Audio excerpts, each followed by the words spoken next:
Hello, welcome to my podcast. My name is Kalu Aja, and this is the way I see it. Of course, my podcast where we're talking about money, finance, and of course, the economy. So last week I did watch a video about a Nigerian consumer, and he was really lamenting about the very, very high cost of inhalers in Nigeria.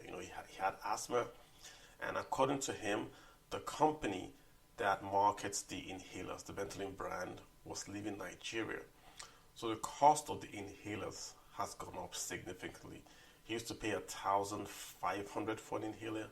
Now he's paid about 8,500 for the same inhaler. So in the video, he was saying, hey, the government should do something. He was giving specific actions, perhaps bring the company back to Nigeria so that the cost could fall. Very interesting. So I decided to take a look at this whole inhaler pricing and see how we possibly could address the concerns by this consumer who was clearly in need of this drugs to be cheaper. So on Amazon, I went to Amazon. The cost of an inhaler is called the branded Ventolin, 60 accutations. Give or takes about $24. I looked at it November the 16th. Let's assume we have a 1,000 naira to $1 exchange rate. That means this particular inhaler would cost about 25,000 naira. So what is it? I marked that up by say 50% to cover my import duty, transportation, etc. Right? So that means it lands in Nigeria at about 37,500 naira. So this is clearly unaffordable to many Nigerians because the minimum wage in Nigeria, believe it or not, is about 35,000. It's just gone up by to 35,000. Yeah. So if you did it this way, not a lot of Nigerians can afford it. In America, Amazon does sell this exact same inhaler for just $4 if you've got insurance. If we mark that up, that's about 6,000. So when you were getting there to where it's affordable, but if you have insurance.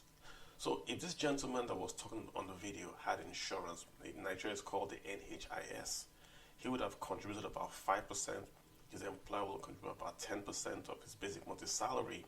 Then possibly he could then afford this inhaler, either at the 6,000 or at the 35,000, if he had insurance. The question now arises that what if he doesn't have insurance? This then means that the government would have to step in and fund an entitlement program for those that cannot afford this. Remember, this is a life-saving drug, right? So just like Medicaid, the government will have to step in and fund this program. It's going to be an entitlement program on a need-based, or should we say income means tested basis. So it's a choice. The government can fund its expenses or it can fund healthcare. And there are many ways the government can fund this, right? It could simply take oil money and buy tons of inhalers. It could give tax breaks and grants to GSK to come to Nigeria. But I'm for the view that the government can easily fund this by simply cutting down wasteful expenses. Let's look at the numbers, right?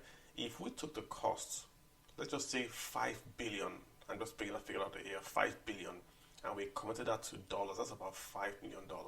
If we went to GSK and we gave them a $5 million contract, at the minimum, even using the high price on Amazon, we're going to get about 133,033 units. This is taking the price on Amazon without insurance. We get nearly 134,000 units, which is significant. We can distribute to Nigerians that cannot afford this.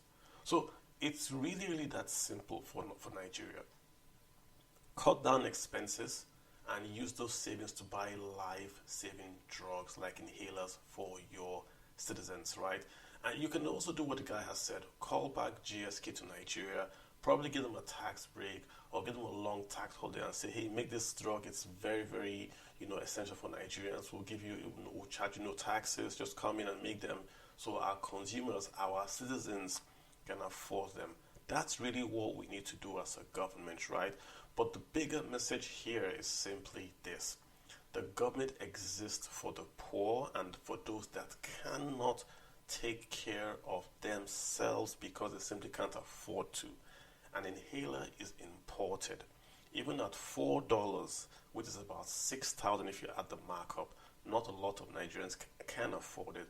Thus, the government can step in and use its resources, its oil revenues, which is paid to the Federation, to subsidize the cost of these life-saving drugs.